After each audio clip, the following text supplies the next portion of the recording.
भारत के 10 ऐसे नेता जिन्होंने विदेशी महिलाओं से शादी की, और नंबर 1 के बारे में जानकर आपका भी दिमाग हिल जाएगा।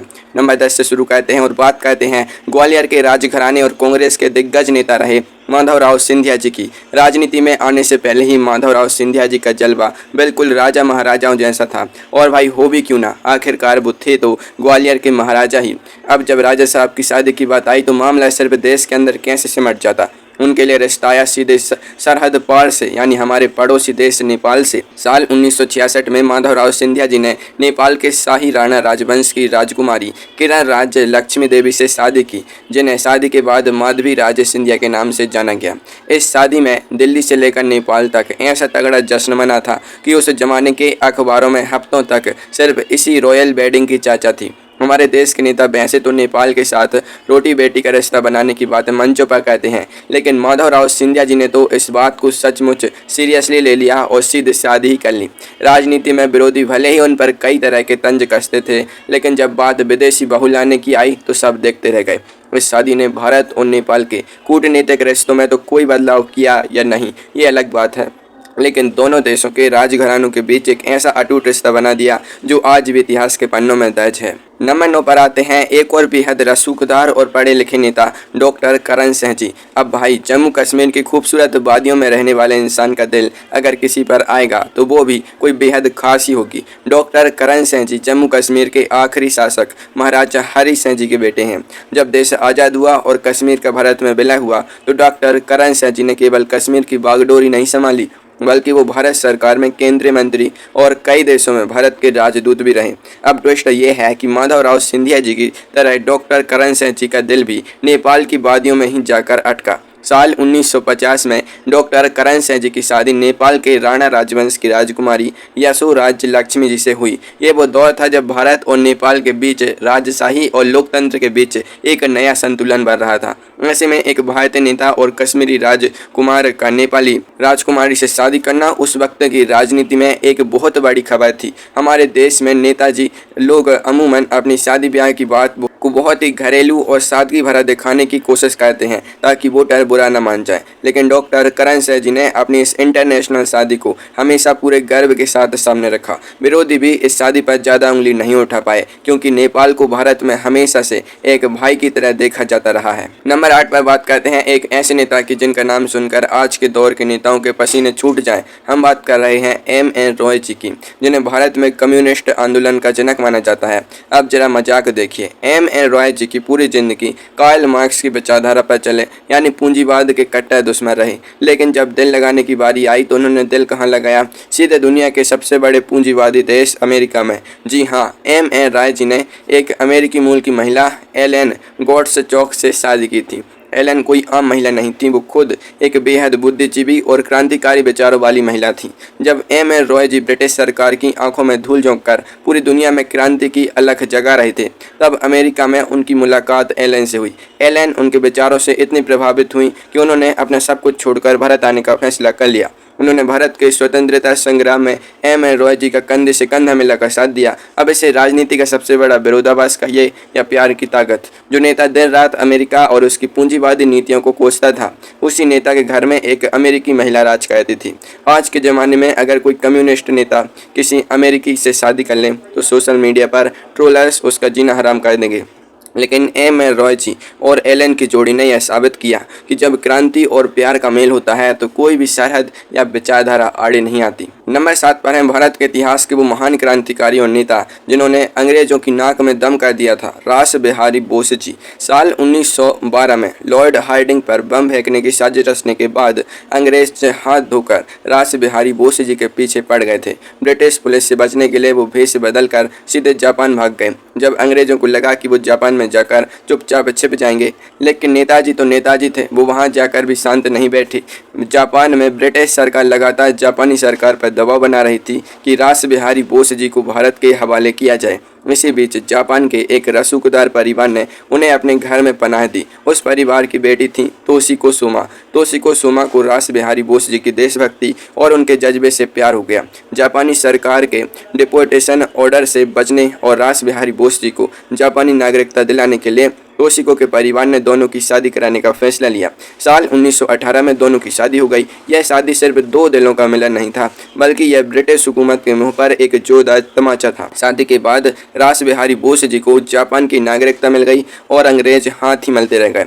बाद में इसी शादी और जापानी कनेक्शन की बदौलत उन्होंने आज़ाद हिंद फौज की नींव रखने में बहुत बड़ी भूमिका निभाई। नंबर 6 पर नाम आता है कांग्रेस के सबसे स्टाइलिश, अपनी अंग्रेजी से बड़े बड़े विद्वानों के होश उड़ाने वाले और तिरुवनंतपुरम के सांसद शशि थरूर जी का। शशि थरूर जी की निजी जिंदगी हमेशा से ही मीडिया और देश के लोगों के लिए एक हॉट टॉपिक रही है। उनकी जबरदस्त अंग्रेजी और उनके बात करने के अंदाज पर तो पूरी दुनिया फिदा है।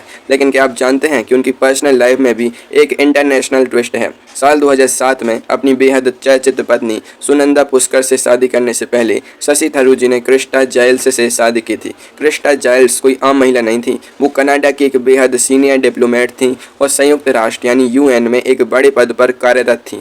शशि थरूर जी खुद भी लंबे समय तक यूएन में भारत का प्रतिनिधित्व कर चुके थे और वहीं पर इन दोनों की मुलाकात हुई थी। अब सोचिए, एक तरफ भारत का सबसे पढ़ा लिखा और अंग्रेजी के मुश्किल शब्दों की बौछार करने वाला नेता और दूसरी तरफ कनाडा की कड़क डिप्लोमेट। इन दोनों की बातचीत किस लेवल की बात होगी, यह सोचना भी अपने आप में मज़ेदार है। लेकिन यह शादी बहुत लंबे समय तक नहीं टिक पाई और साल 2010 में दोनों का तलाक हो गया। लेकिन शशि थरूर जी की लिस्ट में इस कनाडाई कनेक्शन ने उन्हें इंटरनेशनल इमेज पर 4 चांद जरूर लगा दिए।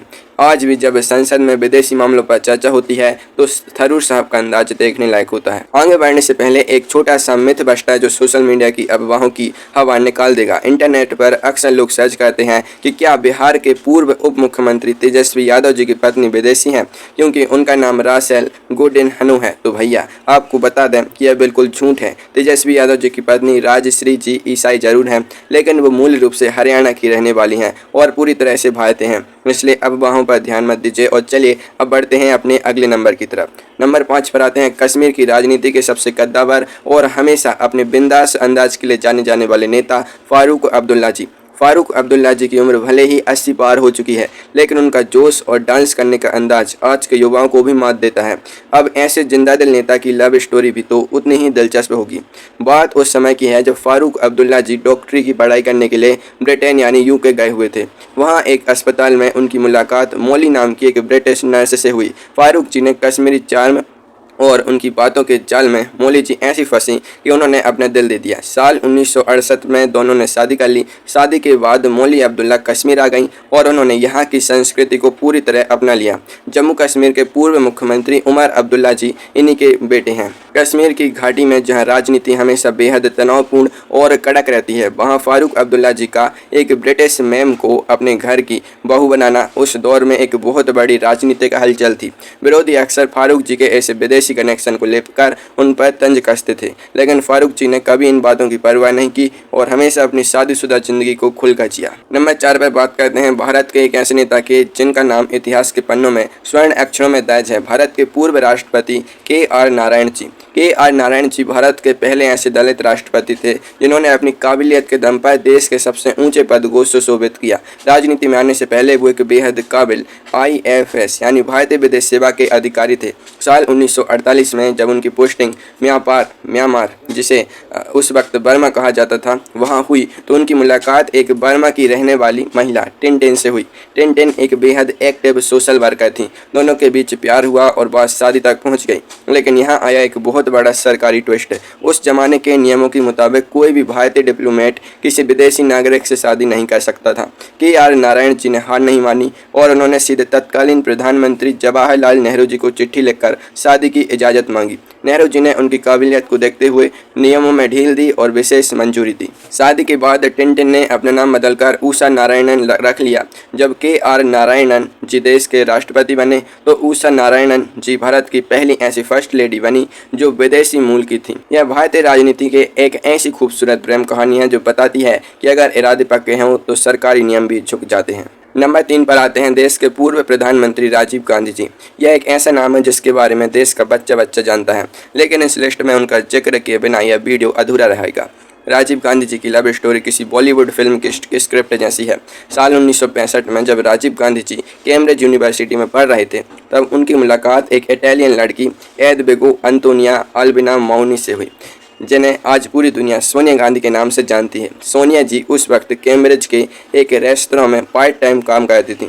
राजीव गांधी उनसे पहली नज़र में ही प्यार हो गया था। उन्होंने सोनिया जी का दिल जीतने के लिए काफ़ी पापड़ बेले। जब इंदिरा गांधी जी को इस रिश्ते के बारे में पता चला तो वो भी इस शादी के लिए मान गई और साल 1968 में दोनों की शादी दिल्ली में बेहद सादगी के साथ हुई। राजीव गांधी जी और सोनिया गांधी की इस शादी ने भारत की राजनीति की दिशा और दशा दोनों को हमेशा के लिए बदल दिया। विपक्ष ने इस इटालियन कनेक्शन को हमेशा एक बड़ा मुद्दा बनाया और आज भी चुनाव रैलियों में इटली की बहू और विदेशी मुल्क का मुद्दा जोर शोर से उठाया जाता है। लेकिन तमाम राजनीतिक हमलों और उतार चढ़ाव के बावजूद सोनिया गांधी जी ने भारत की नागरिकता ली और देश की सबसे पुरानी राजनीतिक पार्टी की कमान संभाली। नंबर 2 पर है भारत की आज़ादी के सबसे बड़े महानायक नेताजी सुभाष चंद्र बोस जी। नेताजी का नाम सुनते ही बदन में रोंगटे खड़े हो जाते हैं और देशभक्ति का खून उबाल मारने लगता है। अंग्रेजों के खिलाफ आज़ादी की जंग लड़ते हुए नेताजी को कई बार देश छोड़ना पड़ा। साल 1934 में जब वो अपनी बीमारी का इलाज कराने और अपनी किताब लिखने के लिए ऑस्ट्रिया की राजधानी वियना गए हुए थे, तब उन्हें अपनी किताब के लिए एक ऐसी टाइपिस्ट की ज़रूरत थी जो अंग्रेजी जानती हो। वहीं उनकी मुलाकात एक ऑस्ट्रियन महिला एमिली सेंकल से हुई। काम करते करते दोनों के बीच नज़दीकियाँ बढ़ी। वो दोनों एक दूसरे को दिल दे बैठे। साल 1937 में नेताजी और एमिली सेंकल ने ऑस्ट्रिया में ही चुपचाप हिंदू रीति रिवाज से शादी कर ली। देश की आज़ादी के लिए दिन रात भाग दौड़ करने वाले नेताजी की ज़िंदगी में एमिली एक शांत किनारे की तरह थी। उनकी एक बेटी भी हुई जिनका नाम अनीता बोस फोक है, जो आज जर्मनी में एक मशहूर अर्थशास्त्री हैं। नेताजी ने अपनी इस शादी को हमेशा देश की राजनीति और जनता की नज़रों से दूर रखा, क्योंकि वो नहीं चाहते थे कि उनके इस निजी रिश्ते की वजह से आज़ादी के आंदोलन पर कोई भी आँच आए या अंग्रेज़ों को उन पर हमला करने का मौका मिले। नेताजी का ये ऑस्ट्रियन कनेक्शन आज भी इतिहास के सबसे खूबसूरत और भावुक अध्यायों में से एक है। और अब आते हैं नंबर 1 पर, जिसका नाम सुनकर सचमुच आपके होश उड़ जाएंगे और आप दांतों तले उंगलियां दबा लेंगे। हम बात कर रहे हैं भारत के मौजूदा विदेश मंत्री और सोशल मीडिया पर अपनी हाजिर जवाबी से दुनिया भर के बड़े बड़े देशों के छक्के छुड़ाने वाले एस जयशंकर जी की। आज के समय में इंटरनेट पर एस जयशंकर जी की लोकप्रियता किसी बड़े बॉलीवुड स्टार से बिल्कुल भी कम नहीं है। जब वो संसद में या किसी इंटरनेशनल मंच पर खड़े होकर पश्चिमी देशों के पाखंड की धज्जियां उड़ाते हैं तो पूरा देश तालियां बजाता है। लेकिन क्या आप जानते हैं कि भारत के इस सबसे कड़क और बेबाक विदेश मंत्री के घर में जो होम मिनिस्टर है वो भारतीय नहीं बल्कि जापानी मूल की है। जी हाँ, एस जयशंकर जी की पत्नी का नाम क्योको जयशंकर है और वो जापान की रहने वाली हैं। एस जयशंकर जी खुद एक बेहद सीनियर IFS अधिकारी रहे हैं और जब वो विदेश में भारत के कूटनीतिक मिशन पर तैनात थे, उसी दौरान उनकी मुलाकात क्योको जी से हुई थी। यह फैक्ट इतना छुपा हुआ है कि देश के 90% लोगों को इसके बारे में पता ही नहीं है। जो नेता पूरी दुनिया के सामने भारत का पक्ष इतने आक्रामक अंदाज में रखता है, उनकी निजी जिंदगी में एक जापानी पार्टनर का होना बेहद दिलचस्प है। भारत और जापान के रिश्ते वैसे भी बहुत मजबूत हैं, लेकिन एस जयशंकर जी ने तो इस रिश्ते को पर्सनल लेवल पर ले जाकर नेहले पर दहला मार दिया।